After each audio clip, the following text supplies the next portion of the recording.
हर शहर, हर कस्बे में एक ऐसी जगह होती है जिसके बारे में लोग दिन में हंसते हैं और रात में उसका नाम लेने से डरते हैं। उत्तर भारत के एक छोटे से कस्बे के बाहर एक पुरानी सड़क थी। दिन में वहां बसें चलती थीं, लेकिन रात के बाद वहां सिर्फ सन्नाटा रहता था। वो सड़क पीपल के एक पुराने पेड़ के पास से गुजरती थी। पेड़ के पीछे एक जली हुई हवेली थी, जिसे लोग सालों से नहीं छूते थे। उस रात राहुल नाम का एक युवक अपने काम से देर रात बाइक पर लौट रहा था। राहुल को इन कहानियों पर कभी यकीन नहीं रहा। उसे लगता था डर सिर्फ दिमाग की कमजोरी है। जैसे ही राहुल बाइक लेकर मोड़ के पास पहुंचा, उसने सड़क के किनारे किसी को खड़ा देखा।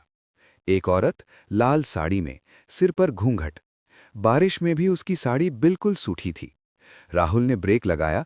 उसका दिल तेज धड़क रहा था, लेकिन चेहरे पर सहानुभूति थी। औरत ने बिना चेहरा दिखाए धीमी आवाज में कहा कि उसे आगे तक छोड़ दिया जाए। राहुल ने उसे बाइक पर बैठा लिया। जैसे ही बाइक चली, हवा अचानक ठंडी हो गई।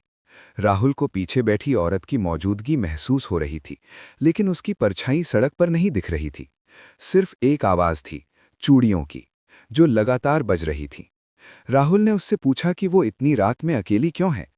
कोई जवाब नहीं आया। कुछ देर बाद औरत ने धीमे से कहा, मेरी शादी अधूरी रह गई थी।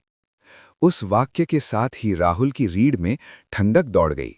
उसने पीछे देखने की कोशिश की, लेकिन उसे अपना सिर भारी लगने लगा। औरत ने कहा, यहीं रोक दो। राहुल ने बाइक रोकी। जैसे ही वो पलटा, पीछे कोई नहीं था।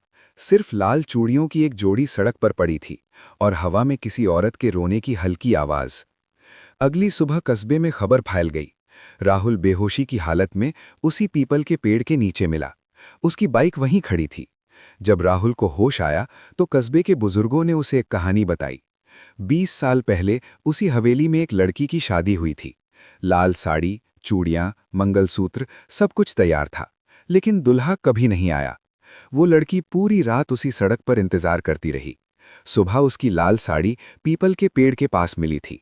उसके बाद से हर कुछ महीनों में कोई न कोई युवक उसे उस सड़क पर देखने का दावा करता है। कहते हैं वो किसी को नुकसान नहीं पहुंचाती, वो बस किसी के साथ कुछ दूर तक चलना चाहती है। राहुल ने जब अपने हाथ देखे, तो उसकी कलाई पर लाल चूड़ियों के निशान थे, वही निशान जो दुल्हन की कलाई पर होते हैं। कुछ हफ्तों बाद एक और बाइक उस सड़क से गुजरती है। सड़क किनारे लाल साड़ी वाली दुल्हन फिर खड़ी है। कुछ कहानियां खत्म नहीं होती, वे बस अगले इंसान का इंतजार करती हैं।